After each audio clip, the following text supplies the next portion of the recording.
Merhaba Aydın, nasılsın, iyisin? İyiyim, sen nasılsın? Çok teşekkür ediyorum, sağ ol.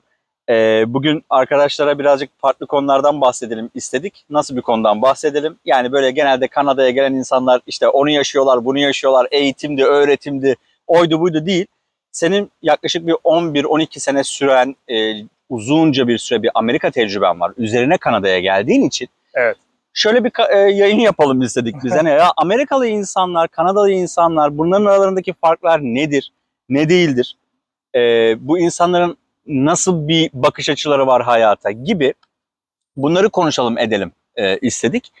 Bunun için de nasıl bir yol izleyebiliriz? En güzel örnek 10 yıl mıydı, 12 yıl mıydı? 8-9 sene Amerika'da yaşadım. Aha. Ondan sonra 5 sene, 6 sene 5 buradayım. senedir de 6 senedir de Kanada'da ikamet etmektesin. Şimdi Türkiye'deki bir insana sorduğun zaman genelde ya işte zaten Kuzey Amerika.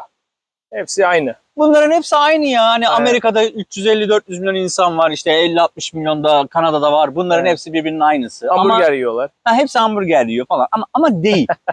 Değil. Hatta çok ciddi siyahla beyaz arasında bir fark kadar fark olduğunu sen daha çok bunu dile getiriyorsun. Evet. Senden dinleyelim. Amerika'daki ve Kanada'daki insanların en başta kişilik özellikleri, farkı vesaire Evet. bunlar nasıl? Şimdi aslında ben de buraya gelirken Kanada ile ilgili aynısını düşünmüştüm. Yani buradaki insanlar herhalde Amerikalılara benzer. Zaten aksanları da çok benziyor birbirlerine. Yani öyle çok abarttıkları kadar İngilizcelerinde bir fark yok. Her şey aynı. Yani izledikleri filmler falan bile aynı. Birbirlerine benziyorlardır diye düşünüyordum. Yani buraya geldikten sonra gerçekten birbirlerinde inanılmaz farklı olduklarını anladım. Ne gibi mesela? Mesela Yani nasıl söyleyeyim? Şöyle arkadaşlıkları, söyleyeyim. dostlukları bunlar Şöyle gibi söyleyeyim. farklar var mı? Mesela Kanadalılar İngiltere'nin akrabaları, İngilizlerin akrabaları. İngilizler buraya gelmişler, Kuzey Amerika'yı kolonize etmişler. İngiliz ve Fransızlar Kanada'yı, İngilizler Amerika'yı komple. Daha sonra Amerikalılar İngilizleri kovmuşlar. Demişler ki biz sizi istemiyoruz, sizin yönetiminizi istemiyoruz, değil mi? Biz farklı bir şey istiyoruz, sistem istiyoruz. Vergi Bu George vermek Washington istemiyoruz. döneminde mi oluyor? Vergi. Vergi Tarihe girmeyelim, o kadar tarihim güçlü değil. Neyse, ama Kanadalılar loyalist. Yani kraliyete sadık gruptan. Evet. Onlar diyorlar ki biz İngiliz doktriniyle devam edeceğiz. Hı hı. Biz kraliçeye sadığız. Yani ne zaman zaten bir konu olsa Amerikalılar ezerler Kanadalılar. Öyle mi? Öyle bir şeyleri var. Onları köylü olarak görürler, eğitimsiz olarak görürler. Öyle bir yapıları vardır. Yani üstten bakan bir tarzları var genel olarak Kanadalıların. Şimdi ben olarak en basit insani farklılıklardan bahsedecek olursam Amerikalılar direkt insanlardır. Ya bir insandan hoşlanmıyorsan zaman kaybetmez. Direkt anlarsın. Hı hı. Direkt anlarsın. Yani az tip verir. Yani uğraşmaz seninle. Anlatabiliyor muyum? Öyle bir şey için yani strateji falan yapmaz. Kanadalılar genel olarak daha indirect, dolaylı iletişimi seven insanlardı. Yani burada direkt bir şekilde bir insana ondan hoşlanmadığını belirtmen saygısızlık olarak algılanıyor. Evet. Anlatabiliyor muyum? Doğru. Bu Kültürel dediğin bir çok norm doğru. olarak böyle algılanıyor. Evet. Dolayısıyla bir insanın gerçekten senden hoşlanıp hoşlanmadığını asla anlayamıyorsun. Ya burada fake love diye bir şey Yani. var. Yani hiçbir şekilde de hani herkes birbirine gülünce ortadaki samimiyeti yitirmeye Evet. başlıyorsun. O zaman şeyden anlayabilirsin yani bir insanın senden hoşlanıp hoşlanmadığını Google Review'dan falan anlayabilirsin. Evet, o çok Dolaylı. önemli. Dolaylı yani. Evet. Adam sana böyle yüzüne güler falan. Her şeyi çok böyle politik doğrucu. Hı hı. Ama gerçekten senden haz etmiyor olabilir. Bu da biraz işleri zorlaştırıyor. Dolaylı iletişim olduğu için. Hı hı. Burada genelde insanların birbirine güven duyması çok çok uzun seneler alıyor. Evet. Kolay kolay sana güvenemezler. Yani biz Türkler nasıl insanlarız? Gidiyoruz. Ben hatırlıyorum yani Amerika'dayken işte bir event'e gidiyoruz. İnsanlar var, tanışıyoruz. İşte arkadaş falan. Üçüncü gün gidiyoruz, adamın evini taşıyoruz falan. Arkadaş oluyoruz. Yani hiçbir şey yok. Limit yok aramızda. Bir bariyer yok. Hı hı. Sıcak insanlarız. Yani Akdeniz insanları da böyle. Latin Amerikan insanları da böyle. Biz öyle insanlarız. Hı hı. Anlatabiliyor muyum? Ama Kanadalılar ve Kuzey Amerika'da yani özellikle Kanada, İskandinav ülkelerine benziyor biraz. İsveç, Norveç, Danimarka gibi. Evet. Anlatabiliyor muyum? Kuzey kültürü Yani çok işi ağırlıklı. kitabına göre yapan ama gerçekten soğuk insanlar. Evet. Anlatabiliyor muyum? Onlar öyle bir kez iki kez takılarak bir insanla arkadaş olmaz. Kreşten tanıman lazım. Kreşten yani. Doğru. İnşaattan gireceksin olaya. Evet. Çok zor. Yani bir insanın burada bir güven krizi var yani. Evet. Anlatabiliyor muyum? Ve bu aslında insanların biraz izole yaşamasını tetikliyor gibi düşünüyorum. İşte acaba insanlar izole yaşadığı için mi güvensiz, güvensiz olduğu için mi izole, böyle bir kısır döngü mü söz konusu? Onu tam bilemiyorum. Şöyle, insanlar acaba gerçekten birbirlerine güvenmiyor mu? İzole olduğu için. Yoksa yoksa güvenmemenin getirdiği bir izole yaşam mı bunu takip ediyor? Bence bu Yani sonuç itibariyle şundan bahsetmek istiyorum. Amerika'da da müstakil bir ev yapısı var. evet. İnsanlar orada da aslında izole yaşıyorlar. Yani sen böyle mahallelere çıktığın zaman, yani downtown'dan uzaklaşıp da Evet. sen mahallelere girdiğinde herkes kendi özel evinde, partisi, backyard'da, ya hani böyle yaşıyorlar. Ama senin anlattığın izole yaşam bunu tetiklemiyor gibi. Ben sana şunu söyleyeyim. Yani mesela Amerikalılar daha açık insanlar. Farklı insanları tanımaya daha açık insanlar. Daha açıklar. Yani sen... Ama burası göçmen ülkesi. Normalde buranın olması gerekmez mi? Öyle değil ama yani şimdi eski alışkanlıklar kolay değişmez. İnsanların yapısı, tabiatı farklıdır yani. Yani İsveç'i düşün. Bir İsveçli, gerçek bir İsveçli. Oraya gelen bir yabancıyla can ciğer kuzu sarması olabiliyor mu? Benim Zor yani. Okuyup görüp izlediğim kadarıyla hayır. Zor. Özellikle Yani daha kuzeye çıktığında daha kötü. Norveç, Finlandiya iyi de değil ya, kopuk. Yapısı bu. Evet. Adam böyle yaşamış. Evet. Tamam mı? Yani hayatında hiç o sıcaklığın veya ne bileyim yani bir avokado yemeyen bir insan avokadoyu aşermez yani. Anladım. Anlatabiliyor muyum? Evet, Onu doğru. tatmamış, onu deneyimlememiş. Evet, doğru. Individualistik bireysel bir yaşam tarzı benimsemiş. Onun için böyle bir gerçeklik var. İyi veya kötü değil. Ama bizim yaşamsal kodlarımıza aykırı. Ve Akdeniz insanıyla pek uyumlu değil. Uyumlu değil, evet. Peki şöyle söyleyeyim, Amerikalıların ve Kanadalıların paraya, girişimciliğe, müteşebbis olmaya bakışları nasıl? Bu çok enteresan bir şey. Burada da büyük farklılıklar olduğunu düşünüyorum ben. Ben aslında Amerika'da ya Amerika'ya gitmeden önce böyle bir daha çok sosyal demokrat bir kafa yapım vardı. Amerika'ya gidip yaptıktan sonra full kapitalist oldum yani. Liberal kapitalist oldum. Bunun da doğru olduğunu düşünüyorum. Yani gerçekten. Şimdi şöyle bir şey var. O Amerika'da müteşebbislik kafası var. Nedir? Bunu çok kısa bir açabilir misin? Yani herkes Dream big. Herkes kendi şirketini kurmak istiyor. Değişik bir şeyler yapmak istiyor.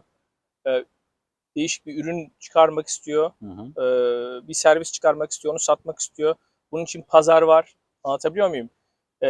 Zengin olmak istiyor. Yani sanki insanlar yanlışlıkla fakirliğe düşmüş de aslında potansiyel bir zenginmiş gibi davranıyor. Amerika'da. Öyle olmasa bile mi? Öyle olmasa bile öyle bir kafa yapısı var Amerika'da. Gerçekten enteresan. Çünkü ama şöyle bir şey var. Psikolojik bir şey bu.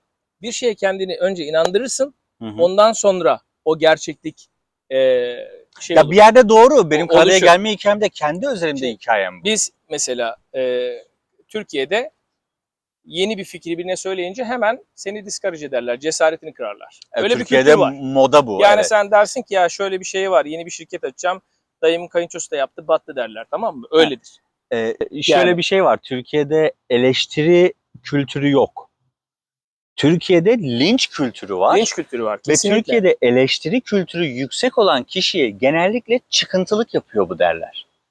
Çünkü onun eleştirel olduğunu düşünmez. Onu daha çok böyle ya bu gıcık bu ya gibi düşünülür. Çünkü o linç, yani eleştirel olan insanı bile linç eder. Türkiye'de Eleştiriye linç tahammül kültürü çok zaten üst yok da. düzeyde. Yani yeni bir şey yapan insanlara karşı yani böyle fikrini çok daha fazla koruman lazım Türkiye gibi yerlerde. Evet. Amerika'da insanlara yeni bir fikrini söyle. Sen desen ki ya benim aklımda şöyle bir şey var. Güzel, good for you derler. Yap. Tamam mı? Yani başarılı oldum, 10 milyon dolar, good for you derler. Güzel. Yani kimse senin başarınla ilgilenmiyor. Kimse senin başarından dolayı da depresyona da girmiyor.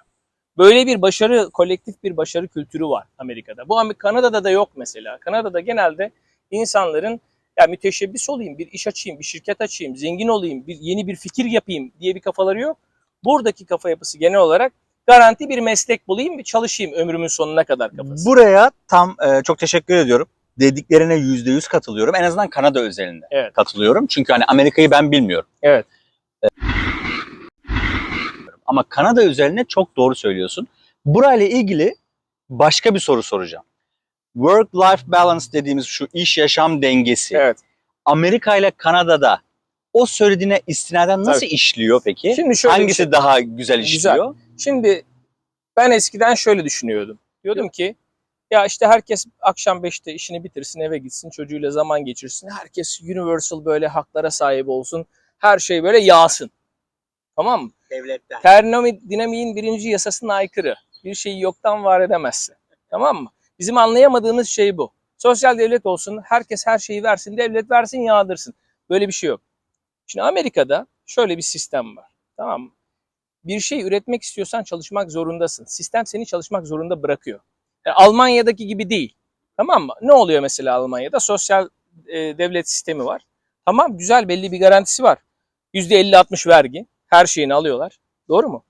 Ondan sonra sistemin açıklarını kullanan uyanıklar oluyor. Ne diyor mesela? Ayak baş parmağıma işte ağrı girdi, psikolojim bozuldu. 6 ay çalışmama izni alıyor.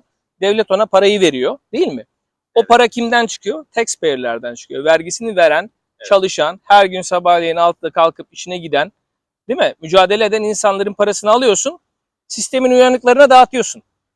Ve bu uyanıklardan çok var. İşte sosyal devlet sisteminin problemi bu. Evet. Amerika'daki olay şu. Amerika'da çalışmadığın zaman vasat bir yaşam standardına tamah etmek zorundasın. Mecbur bırakıyor. Mecbur bırakıyor. Sen çalışmadığın zaman sağlık sigortan kesiliyor. Ya işte bu birazcık hani fakirler ölüsüne doğru gidiyor bu sefer. Şimdi gene konu. orada da yani tamamen sağlık sigortan yoksa hastaneler seni reddedemiyorlar falan, öyle kurallar var. Hı hı. Ama totalde şöyle diyor adam. Yani sen madem çalışmayacaksın, mücadele etmeyeceksin, tamam mı? O zaman sen her gün bir kutu bira içeceksin. Ha, 10 kasa içmeyeceksin. Yani ben seni benim paramla yaşatmayacağım diyor yani. Anladım. Böyle. Öyle bir kültür var. Dolayısıyla böyle bir kültür olduğu zaman insanlar şöyle düşünüyor. Bir de insentif kafası var. Yani bir motivasyon. Senin daha çok çalışman için daha çok motivasyonu var. Neden? Ya mesela benim gördüğüm şey, Kanada'da insanlar 5'ten sonra e, kimseyi tutamazsın burada işte. Tutamazsın. Yok, Çünkü imkansız. sosyal devlet şeyi var, tamam mı? Evet. 5'ten Bunu- sonra da sana ekstra para da vermiyor adam. Evet, bunu ayrı Yani- bir konu olarak liberal kapitalist Amerika'yla Evet, bunu konuşacağız. sosyal demokrasinin ki bence işçi sınıfının çok üst düzeyde olduğu Kanada Evet. arasındaki farklılığı başka bir videoda Bunu konuşalım. konuşacağız. Ama work-life balance için Kanada mı Amerika mı dersem hangisinde iş İşine yaşam göre dengesi? değişir tabii ki. Life balance yani Kanada'da çok daha iyi. Çok daha tatilim var, bilmem neyin var. Amerika'da tabii ki bunlar az. İş güvenliği Kanada'da daha yüksek ama totalde bu iş güvenliği olan insanlar Amerika'dan iyi yaşıyor mu? Amerika'dan daha iyi şartlarda para kazanıyor mu? Amerika'dan daha az kira veriyor mu? Hayır. Anladım. Anlatabiliyor Yani muyum? sen aslında Yani. diyorsun ki iş yaşam dengesi dediğin şey eğer gerçekten varsa Evet. iş yaşam dengesinin olmadığı ülkede evet. örneğin Amerika'da yok olduğunu Evet. iddia ediyorsak oradan daha iyi yaşamam gerekir Yani senin diyorsun. Bu biraz bakış açısıyla da alakalı. sen tabii ki Hayata bakışınla şimdi ilgili. şöyle bir şey var. Sen şöyle bir şey diyorsan benim işim garanti olsun kardeşim. Kimse beni işten çıkaramaz. Diyelim ki sen bir telefon şirketinde çalışıyorsun. Bu adam telefon sattıkça para kazanıyor. Evet. Tamam mı? Telefon sattıkça para kazanıyor. Telefonun satışları düştü ama seni işten çıkaramıyor. Evet. Ne olacak bu? Ne yapacak? Sen ne yapmasını öneriyorsun? Yani ben sana şunu söylüyorum. Piyasa bunu belirlesin. Başka çaren yok. Anladım. Sen Gerçek- piyasayı tam kapitalist. Gerçek çözüm bu. Tamam, sen oradan çıkarsın ama senin zaten bütün yumurtaları aynı kefeye koymamış olman lazım. Evet. Bir alternatif çıkış planının olması lazım. Böyle sıkıntılar oluyor. Yani atıyorum sen orada işini kaybedebilirsin. Çok iyi paralar kazanıyordun.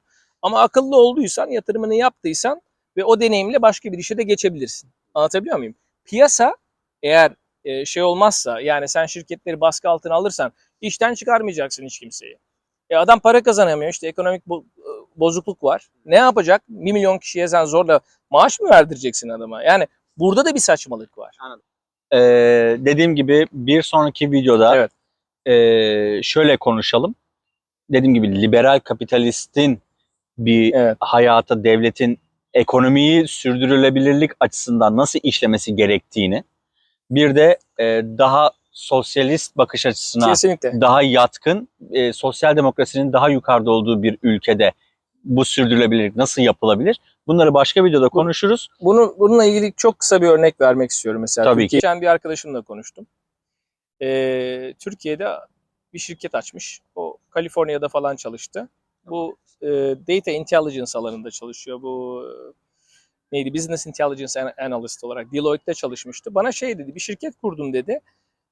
Ayda 6.000 TL şey veriyorum dedi. Sadece şirketi açık tutmak için para veriyorum dedi Türkiye'de.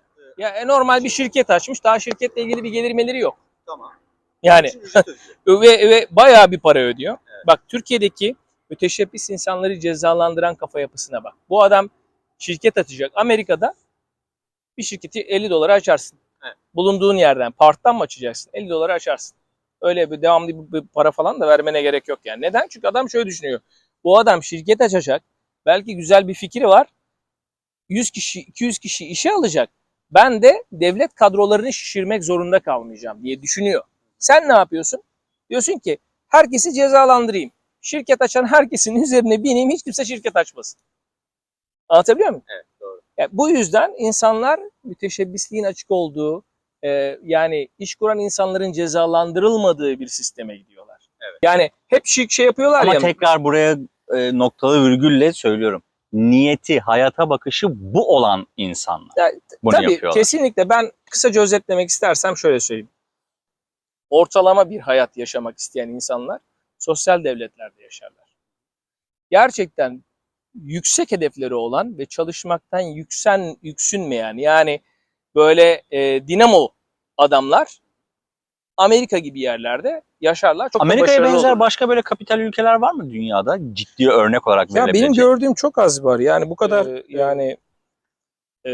sistemin çok kendine özgü bir sistemi var. O yüzden zaten insanlar gidip de oraya yerleşiyor. Yani vergi oranlarına baktığın zaman yani hep şikayet ediyorlar ya. Çok tuhaf değil mi ama? Yani dünyada yüzlerce ülke hep bir Avrupa doktrini var. Yani sosyal devlet kafası. Tamam var ama Avrupa'da olmayan. Örnek veriyorum yani tamamıyla bambaşka. Afrika'da bir ülke ya misal. Ya Amerika yaptıysa biz de yapalım niye demiyor mesela bunu? Niye demiyor? O zaman kapitalizmin dışında biraz uzun oluşmuş bir kültür var. Uzun yıllar sonunda oluşmuş bir kültür var. Yani bu müteşebbislik, şirket kurmak ve bu insanlara açık olmak, başarılı insanları şey yapmak. Bunların hepsi liyakatla gelen şeyler. Uzun süreli bir kültürün sonucu. Anlatabiliyor muyum? Yani sen kadrolara akrabalarını atayarak işte ne bileyim çok iyi, başarılı yerlere, insanların gelmesi gereken yerlere böyle hep böyle tanıdıklarını atayarak oluşturduğun bir sistemde bunu gerçekleştiremiyorsun. Olmuyor yani. Şimdi Türkiye'de şeyde neden oluyor bu Amerika'da? Adam geliyor diyor ki ben bir şirkette çalışacağım. Biliyorum ki bu patron benden zeki. Senden zeki, senden bilgili, donanımlı olmayan bir insana sen patron olarak saygı duyamazsın. Evet. Duyamazsın. En azından yurt dışında insanlar öyle bir liyakat filtresinden geçiyorlar. Diyorsun ki sen ya çalışacağım ama adam benden bilgili, donanımlı, en azından saygı duyabileceğim bir patronum var kafası var. Ve bu iş sistemi hep böyle durmadan insanlar üzerinde böyle baskı kurmayan, şirket açan insanların üzerinde böyle boza pişirmeyen bir kafa olunca, rahat bırakınca insanları ve özgürlük kültürü oluşunca bu doğal olarak gelişiyor ama 5-10 yıllık bir şey değil bu. Kültürel bir şey bu. Evet. Kültürel bir şey bu yani. Yani sokaktan bir adam çevir Amerika'da ben şirket açacağım zengin olacağım diyor yani. Bizde öyle bir şey yok. Biz öğretmen olmak için atama bekliyoruz. 120 sene. Evet. Bizde öyle bir kafa var yani. Ya Türkiye ile kıyasa çok fazla sokmayayım ama bir kere Türkiye'de zaten karma ekonomi durumu söz konusuydu. Hani Türkiye zaten artık bambaşka bir yere evrildi ama bunu dediğim gibi başka konuda karma ekonomi, sosyal devlet stratejileri, sosyalist ekonomiler, kapital ekonomi, liberal kapitalist, İnsanın tam kapitalist. Tercihine göre değişir. Total olarak özetlemek gerekirse insanın yapısına, tabiatına göre değişir. Ben şuna da inanıyorum. Herkes böyle anasından doğar doğmaz böyle 100 kilometrelik maraton koşacak diye bir şey yok. Herkeste böyle bir enerji de yok. Herkes böyle bu kadar donanımlı, zeki, çalışkan bilmem ne böyle enerjik de değil. Evet. Yani toplumun kahir ekseriyeti belli bir ortalamada yaşamını sürdürmek istiyor. Bu insanlar için de belli bir refah seviyesi sağlanmalı mutlaka. Yani hiçbir sistem mükemmel değildir. Ama kendi yapını ve tabiatını bileceksin. Eğer Amerika'ya gidiyorsan yani nasıl bir ülke olduğunu bileceksin. Kanada'ya geliyorsan tamam ben belki burada belli bir düzen oluştururum ama burada zengin olamayacağını da bileceksin. zengin olamayacağını Zaten bileceksin. Kanada'ya gideyim, para yapayım diyen ben burada Almanya'da insanlar da gördüğüm öyle. zaman şey diyorum. Almanya'da Abi da dön öyle. geriye ya. Bak ne sen vaktini Tamam. kaybet, ne Kanada vakit kaybetsin Yani. seninle. Gerek yok. Kanada'ya gelip para yapacağım çok saçma Tamam. bir laf. Çok öte saçma bir İsveç'te laf. böyle. İşte, Abi kuzey ülkelerinin tamamı e, sosyal devlet mantığında %60-70'in vergi olduğu zenginlik yerde. hayali kuran bir insanın bence parayla ilgili bir takıntısı vardır zaten. Yani her konuda, her ortamda zenginlik yaratamazsın kendine. İnsanın zenginlik anlayışının farklı olması lazım. Bu konuyu burada kapatıyorum. Hadi kapatalım. Bambaşka bir videoda ama yine aynı konu özelinde Konuşacağız. Bu minvalde devam edeceğiz. Kendinize iyi bakın. Görüşmek üzere. Bu arada beğenin, abone olun, paylaşın. Bunları yapın arkadaşlar. Daha yeni kanalız, desteğe ihtiyaç var. Hadi Görüşmek bakalım. üzere. Görüşürüz.